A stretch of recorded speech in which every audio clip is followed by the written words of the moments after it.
कैसे हैं आप लोग? पढ़ाई ठीक चल रही है आप लोगों की? आज इकोलॉजी एनवायरनमेंट में हम लोग एक नए टॉपिक की बात करते हैं और वो नया टॉपिक है वाटर पॉल्यूशन। आप लोग एक बात जानते ही हैं कि जल एक सर्वाधिक महत्वपूर्ण नेचुरल रिसोर्स है। Water is a one of the most important natural resource and it is very important for all life, either plants और एनिमल, कोई भी हो, जो भी जीव जंतु होंगे, चाहे वो वनस्पति हो चाहे जंतु हो, जल सबके लिए जरूरी है। Without water life is not possible. Without water life is not possible. इसीलिए किसी विद्वान ने कहा है कि जल ही जीवन है, जल ही जीवन है। और जल जब जीवन है तो जल जीवन देने योग्य होना चाहिए, है कि नहीं? It's a matter of concern. सोचने वाली बात है कि जो हमारा जल है क्या वो वास्तव में जीवन देने लायक है? जो हम जल पीते हैं ऐसा तो नहीं जीवन देने की बजाय जीवन ले ले।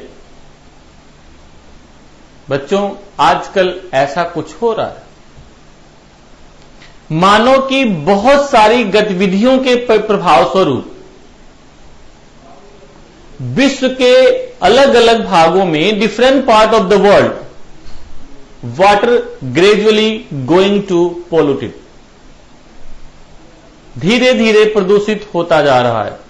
यह क्रिया चल रही है और सोचने वाली बात है कि यह जो जीवन देने वाला पदार्थ है, जितना पोल्यूटेड होगा, जितना गंदा होगा, प्रदूषित होगा, मानव के जीवन के लिए, और न सिर्फ मानव बल्कि सभी जीव जंतुओं के लिए, यहां तक कि वनस्पति के लिए भी यह बहुत ही खतरनाक साबित हो सकता है। इसीलिए जैसा कि मैं बार बार कह रहा हूं कि इस पारिस्थितिकी में, इस पर्यावरण में परिवर्तन हो रहा है। परिवर्तन की स्थिति खतरनाक स्तर तक पहुंची है कई जगहों पर, और उसी को हम लोग पॉल्यूशन के रूप में देख रहे हैं। तो आज जो हमारा टॉपिक है वो है जल प्रदूषण।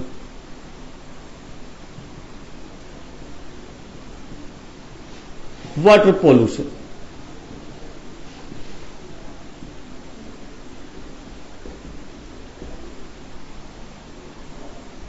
वाटर पॉल्यूशन आपके प्रीलिम्स के एग्जामिनेशन में प्रारंभिक परीक्षा और मुख्य परीक्षा दोनों ही दृष्टिकोण से यह एक महत्वपूर्ण टॉपिक है। ठीक है, यहां से प्रश्न हमेशा पूछे जाते हैं और एक जर्नल वे में भी इसके बारे में हमें जानना चाहिए। तो सबसे पहले हम ये देखें कि जल प्रदूषण है क्या, इसकी परिभाषा क्या हो सकती है। इसकी परिभाषा क्या हो सकती है? तो जल, जैसा आप लोग जानते हैं, एक रंगहीन, गंधहीन, स्वादहीन पदार्थ है। जल जो है ओडरलेस, कलरलेस, रंगहीन, गंधहीन, कलरलेस, ओडरलेस, टेस्टलेस, एक रंगहीन, गंधहीन, स्वादहीन पदार्थ। इसका जो सबसे बड़ा कैरेक्टर है जल का, वो है रंगहीन,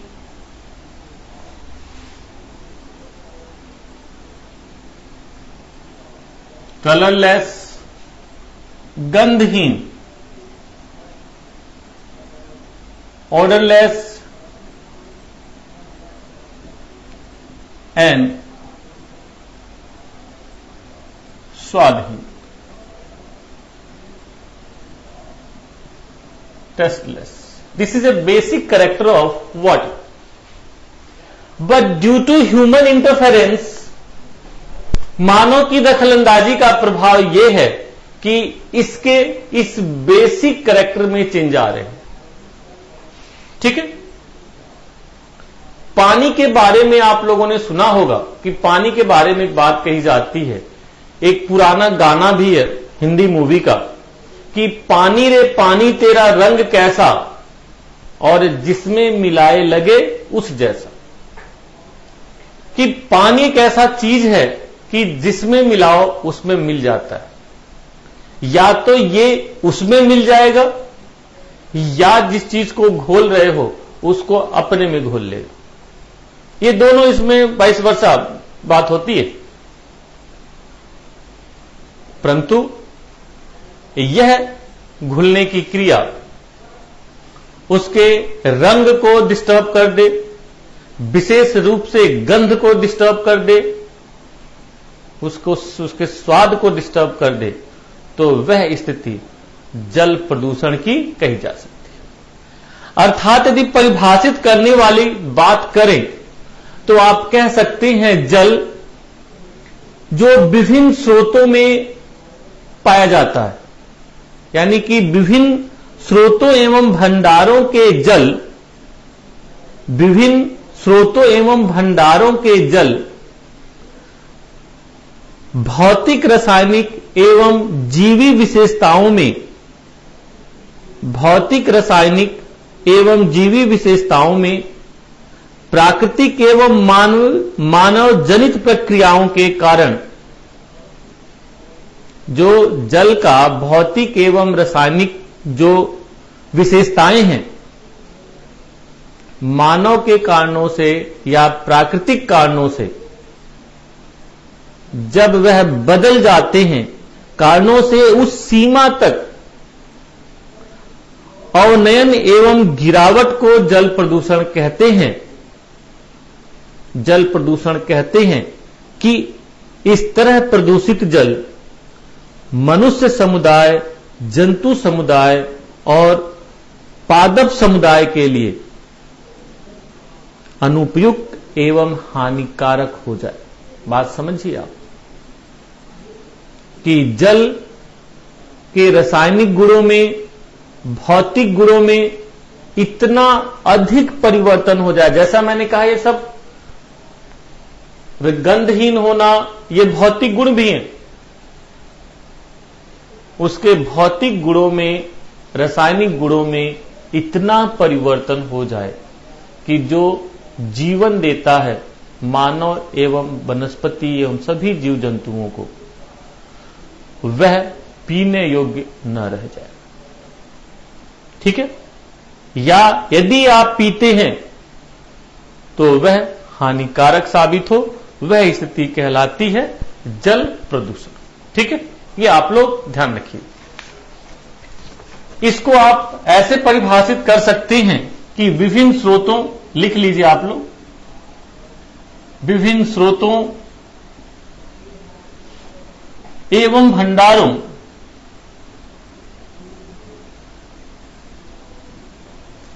भंडारों के जल के भौतिक, रासायनिक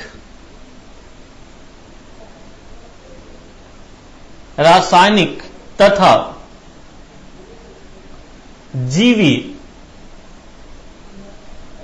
जीवी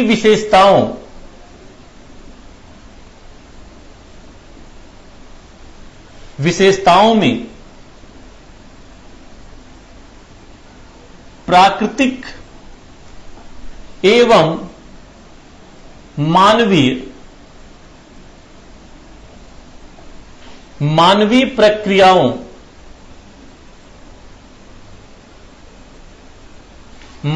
प्रक्रियाओं, के कारण से मानवीय प्रक्रियाओं के कारण से उस सीमा तक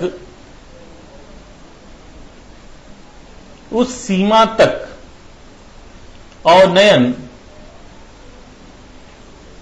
एवं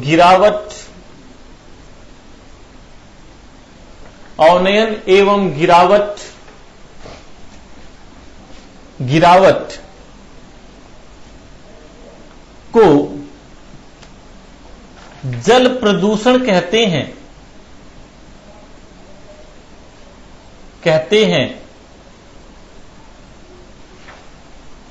हैं कि इस तरह प्रदूषित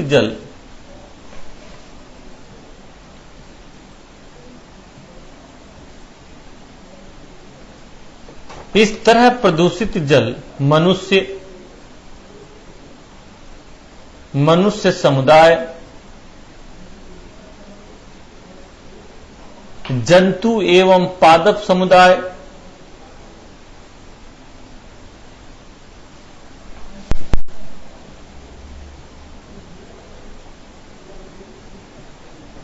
के लिए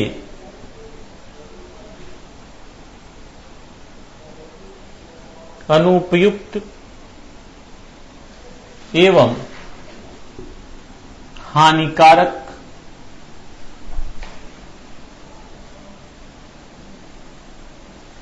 हानिकारक साबित होता है। यह है डेफिनेशन।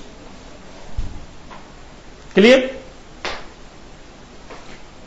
कि जल की विभिन्न स्रोतों एवं भंडारों के जल के भौतिक, रासायनिक एवं जीवी विशेषताओं में प्राकृतिक एवं मानवीय क्रियाओं के कारण से उस सीमा तक अवनयन एवं गिरावट को जल प्रदूषण कहते हैं कि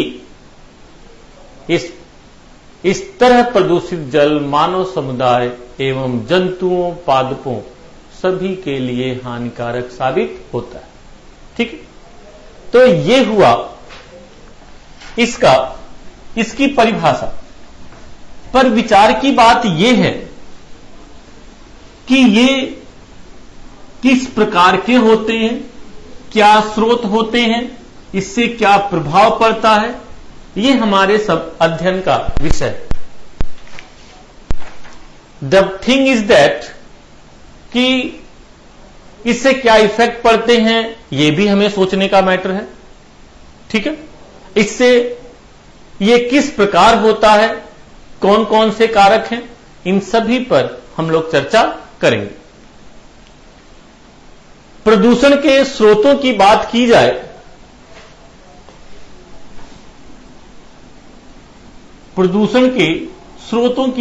जाए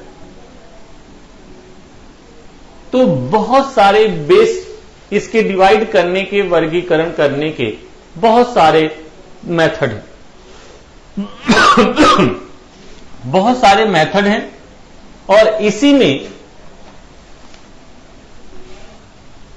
हम दो प्रकार के स्रोत कह सकते हैं। 2-3 तरह के स्रोत देखे जा सकते हैं।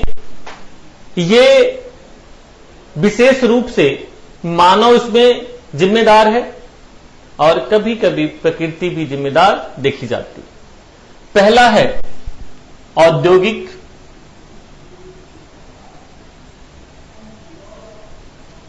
प्रदूषक, इंडस्ट्रियल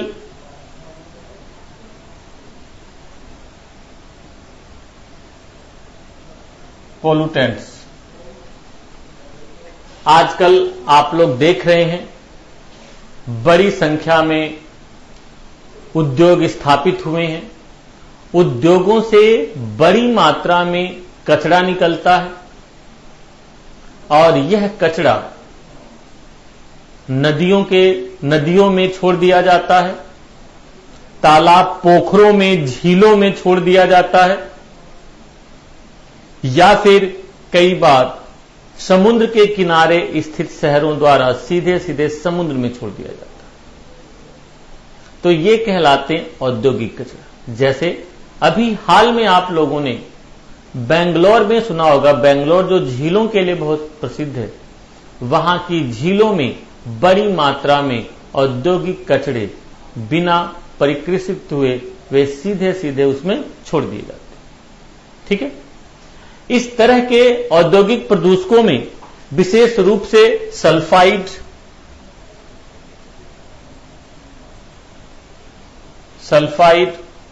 क्लोराइड,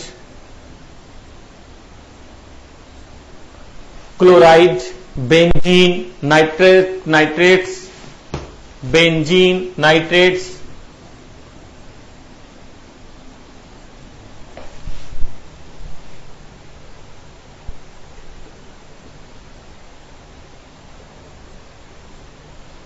नाइट्रेट्स,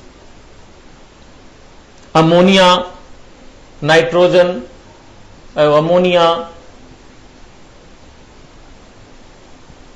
कुछ भारी पदार्थ, भारी धातुएं जैसे पारा,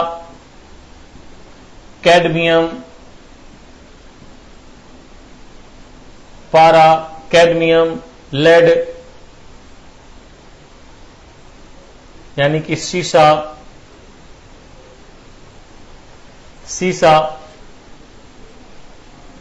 तांबा,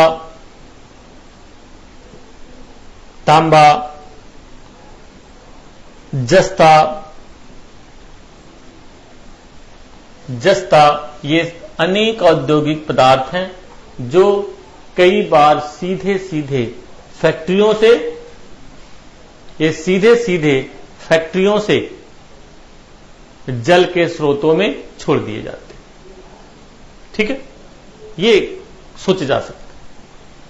इसी तरह से दूसरा जो प्रदूषक है कृषि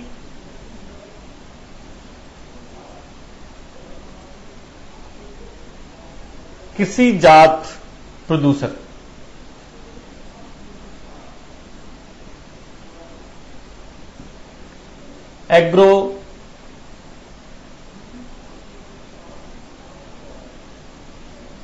एग्रोबोर्न पोल्यूटेंट। आजकल आप लोग जानते हैं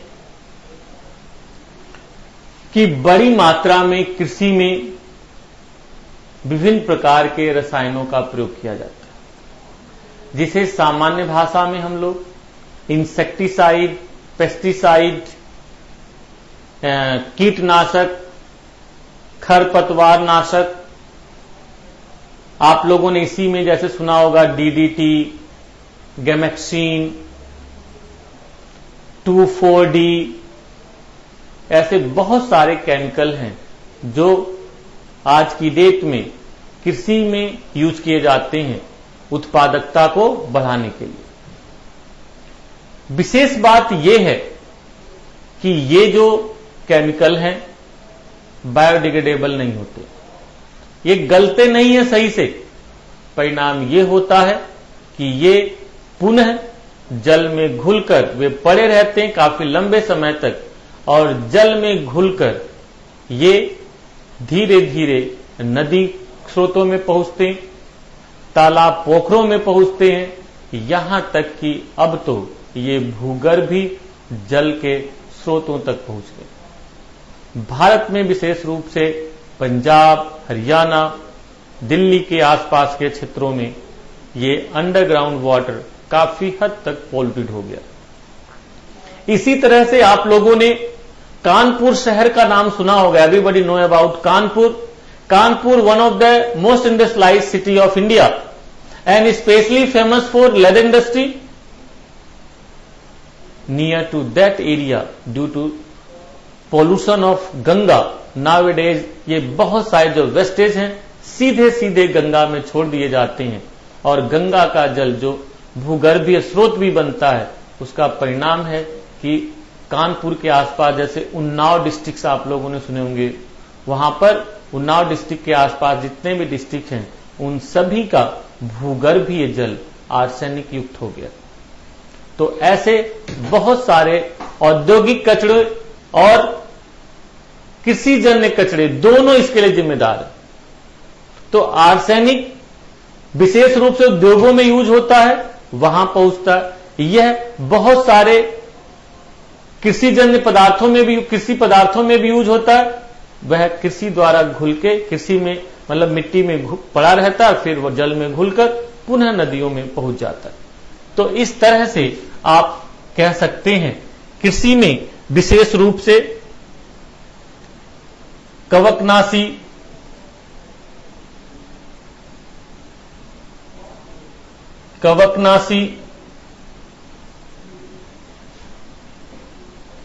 फंजीसाइड्स, शाकनाशी, हर्बिसाइड्स,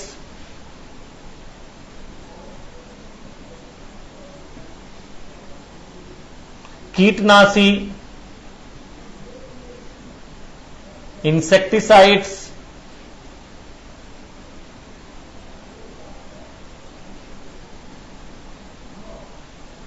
जीवाणुनाशी,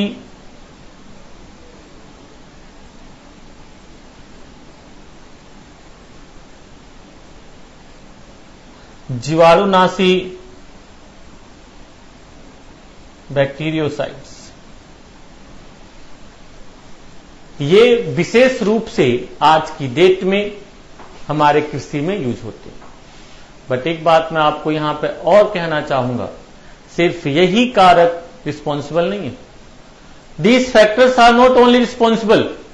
आजकल आप लोग देख रहे होंगे कि कृषि में बड़ी मात्रा में उर्वरक भी यूज होते हैं, फर्टिलाइजर्स यूज हो रहे, केमिकल फर्टिलाइजर्स जैसे urea, DAP, di ammonium phosphate और बहुत सारे जो पोटास, ये सब यूज हो रहे हैं। कुछ पौधों द्वारा यूज होता है, परंतु कुछ यूं ही जल के स्रोतों तक पहुंच जाता है। यानी कि एक और भी कह सकते हैं उर्वरक, रासायनिक उर्वरक।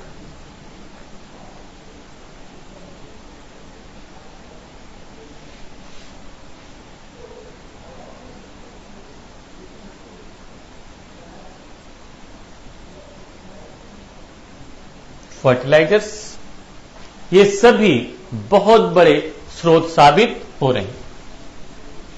इसके साथ जो एक और भी स्रोत है,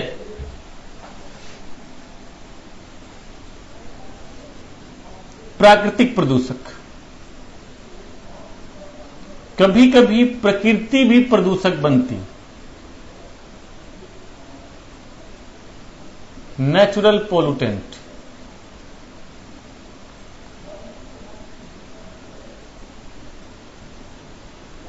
नेचुरल पोल्यूटेंट में विशेष रूप से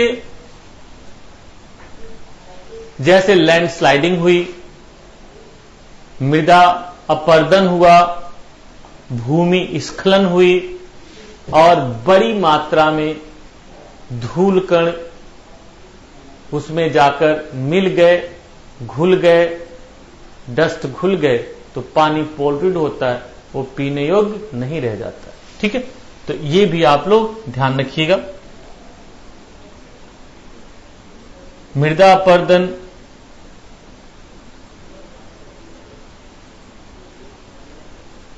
भूस्खलन,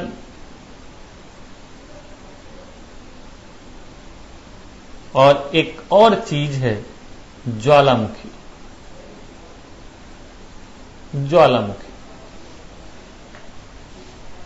लैंडस्लाइडिंग, ये soil erosion, landsliding and volcanic eruption. These are some factors which are considered as a natural pollutant। ठीक है, तो ये कह सकते हैं उनके जल प्रदूषकों के उत्पत्ति के आधार पर वर्गीकरण। तो उत्पत्ति के आधार पर तीन ध्यान रखिएगा, एक इंडस्ट्रियल औद्योगिक, दूसरा एग्रोबोन और तीसरा प्राकृतिक। ठीक है, तो ये बातें।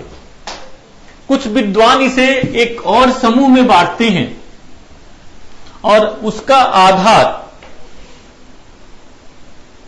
विशेष रूप से केमिकल के या जो प्रदूषक हैं उनके गलने, उनके खत्म होने के आधार पर, यानी कि एक दूसरा और भी है विलग्नता के आधार पर।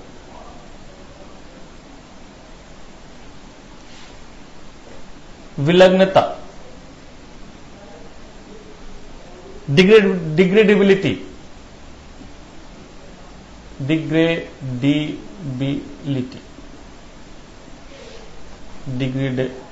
ठीक है, के आधार पर इसको भी दो तरह से देखा जाता है कि कुछ प्रदूषक ऐसे होते हैं जो जल में घुलकर डिग्रेड हो जाते हैं, यानी कि प्रकृति में पुनः मिल जाते हैं, परंतु बहुत से ऐसे प्रदूषक होते हैं जो पुनः प्रकृति में नहीं मिलते, वे लंबे समय तक यूं ही पड़े रहते।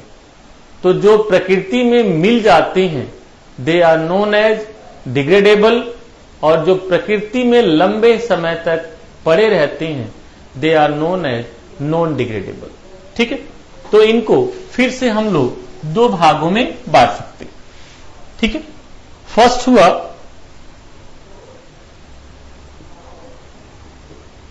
विलगित होने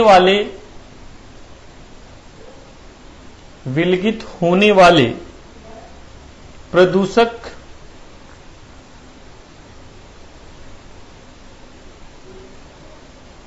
degradable pollutant, and second is non-degradable,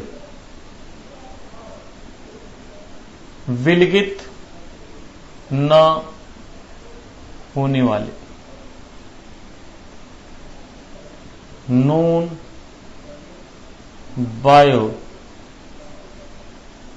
non degradable, simple कह सकते हैं नॉन डिग्रेडेबल।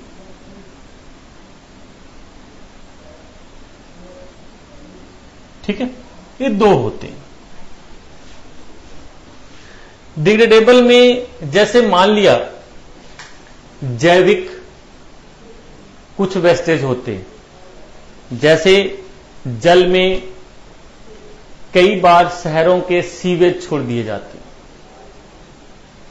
सीवेज शहरों में जो होते हैं वे सीधे नदियों में, पोखरों में, आपके बड़ी बड़ी झीलों में छोड़ दिए जाते हैं, परंतु वे वक्त के साथ धीरे धीरे डिग्रेड हो जाते हैं और नेचर में पुनः मिल जाते हैं। परंतु बहुत से ऐसे पदार्थ होते हैं जैसे पारा, यानी कि भारी धातु में विशेष रूप से पारा, यानी मरकरी, कैडमियम, लेड, जिंक, ये जितनी भी चीजें हैं ये लंबे समय तक पड़ी रहती और फिर ये दूसरे और स्रोतों को धीरे धीरे प्रदूषित करती रहती हैं, तो लंबे समय तक इनकी प्रेजेंस बनी रहती है।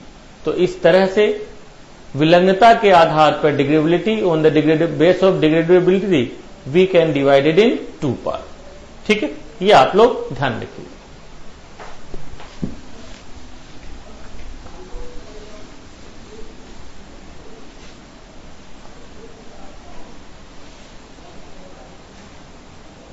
अब यहां पर एक और भी वर्गीकरण बहुत सारे विद्वानों ने किया है भौतिक एवं रासायनिक गुणों के आधार पर। भौतिक एवं रासायनिक गुणों के आधार पर, on the basis of physical and chemical character. तो इसको भी दो पार्ट में देख लिया जाता है।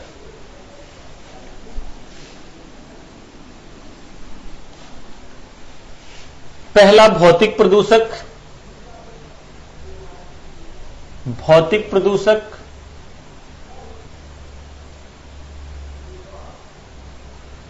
फिजिकल पोल्यूटेंट,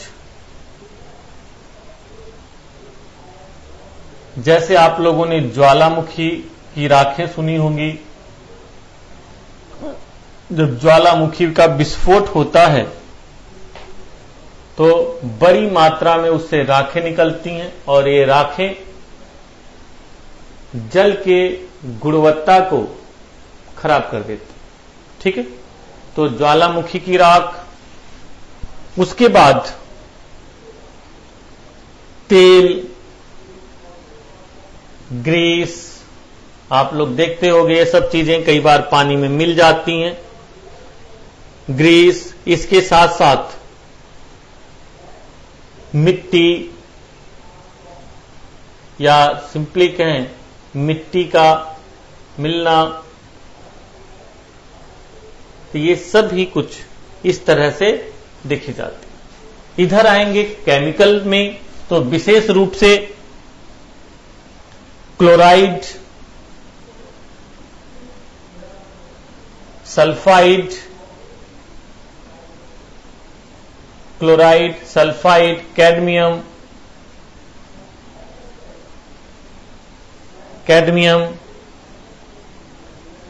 कीटनाशी यानी कि बेंजीन वगैरह जो होते हैं, गैमेक्सीन वगैरह आप लोगों ने सुना होगा, कीटनाशी, खरपतवारनाशी, हर्बिसाइड,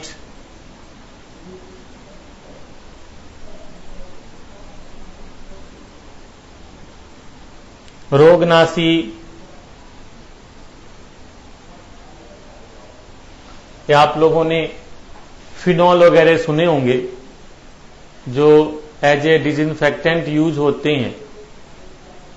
ये सरफेस गंदे ना हो, परंतु जरा सोचिए, जब हम पोछा लगा लेते हैं, साफ सफाई कर लेते हैं, पानी में मिलाकर उससे फर्श को धो लेते हैं, तो आखिर वो पानी नालियों के द्वारा नदियों तक पहुंचता है और परिणाम ये होता है कि वो लंबे समय तक पड़ा रहता है और जल के रासायनिक गुणों को बेकार कर देता है। तो वो जो जल है पॉल्यूटेड हो जाता है, यानी सामान्य भाषा में कह सकते हैं जहरीला टाइप में हो जाता है। तो इस तरह से स्रोतों के आधार पर जल के कई सारे स्रोत देखे जाते हैं। ठीक है,